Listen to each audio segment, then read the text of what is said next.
So some really cool things have happened since 2020. 2020 wasn't a great year. I don't think 2020 was a great year for anyone, but it wasn't a great year for me either. Just not enough racing. Anyway, so between 2020 and this year, a few great things have happened. I've started a new job for the same employer, just in a different location and a different role. And that brings me on to part two. So the new location of my new employment is in my favourite state of Queensland. So I'm back living in southeast Queensland, which I'm absolutely 100% stoked about.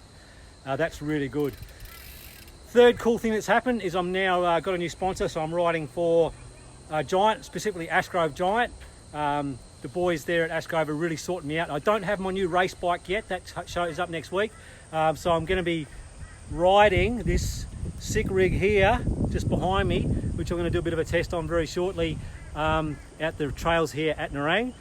So this is a 2021 Giant Trance Advanced Pro Zero. So it's top of the line Giant trail bike, and the main man showing me around today, which is fantastic, none other than Mr. Craig Fisher. Howdy.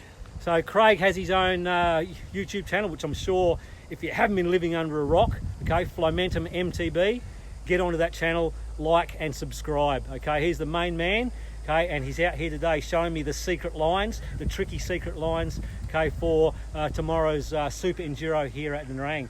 So Craig, we have some fun here today. Take me through some great trails, and it's going to be a good day. It's quite hot, but man, I love the heat, eh? Yeah, I love the heat too. It's going to be good. So we're going to go and check out those 5 stages of the Super Enduro tomorrow. 5 or 6? 6. 6 stages. Yep. So we're going to start through stage 1 through to 6. It's been a while since Pete's been here, and Nerang has its own character, that's for sure. So we're going to go through each stage. We're going to go and have a look, and where there's some rockier stuff, we're going to chat about what we think might be the quickest lines through, and then where there's a lot of the more flowy stuff, Pete's going to wait for me at the end and I'll catch up to him. So we'll go and have some fun up here and stick along for the ride, and Pete will show you exactly what Nerang Super Enduro is all about. I don't know who's going to be waiting for who. I reckon he's going to be waiting for me. This guy's a pinner, yeah? Anyway, sit around and enjoy it. Cheers. See you out there.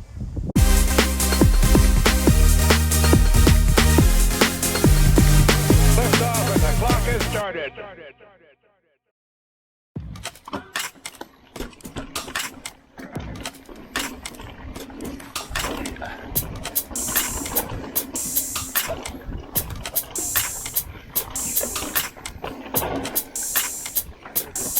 So at the start of a second stage called Will's Track. Now, Craig, you noticed something else? Happy Valley. Happy Valley. So any tricky points we should be looking out for on this stage? No, there's nothing technical on this one, I think. By memory, it's just a flowy corners. The key to a good time on this one, a good clock time, is to spot your transitions and just pump the shit out of it. Yeah, rightio. Just keep that momentum Yeah. going and just use your body. And obviously sort of pumping too, you can actually save like the legs a bit, so... That's right. Well, when you pedal, you're maintaining speed. You're not accelerating when you're already at speed. Yeah, So exactly. it's just using energy. Yeah. When you pump, you actually are accelerating off the backsides of things, so you're conserving energy and slowly picking up your top speed. Great point, man, great point. So as I said before, I've just mucked around with the front tyre pressure on the Trance, and I've dialed up the brakes a bit. So it's riding a hell of a lot better. I've still got to get used to this loose stuff down here. Definitely not like SA, where you've got lots of loamy mud and stuff in the pine forest. But hey, I'll just wear it on the tin and get used to it. So for a long travel trail bike, as what the Trance is, I guess you should expect it to climb a little bit better than what a longer travel 160, 170 mil enduro bike would. What's that, Craig? So I think these things it's a 150 mil travel fork in the front, so obviously it climbs better than what my Kona Process did, which you would expect it to. And it's obviously quite a bit lighter too. But it almost feels like you're riding, almost climbing on a cross-country full suspension bike, kinda. You understand what I mean. But it's not bad. Rear wheel sticks to the ground. No issues with rear wheel traction. Haven't played around with the little smart shock thingy, little box. Got to find out the name of it for that thing. At the back, I've just left the suspension open, and it climbs fine with that. So there's no issues with it.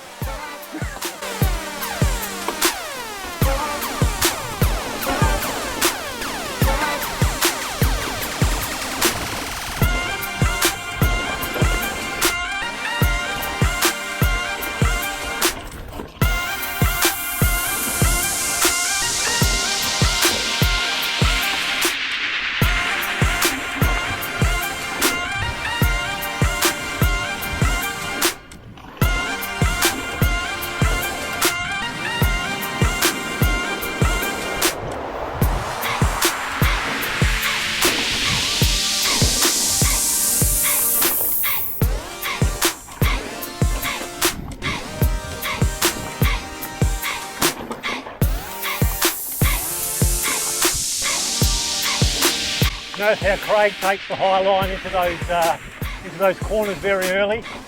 Really good for maintaining that exit speed. Obviously still got to get tyre pressure sorted out. Definitely this loose stuff. Nice high line here again. Maintain that exit speed as much as you can. That way you don't have to accelerate out of corners.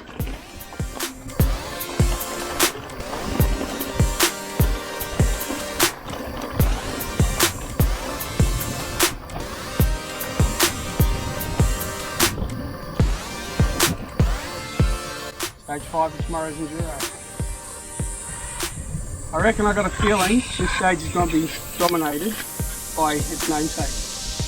Pete's going to dominate things. Let's hope so. Nice and flowy, got to remember to get on these gears down this one.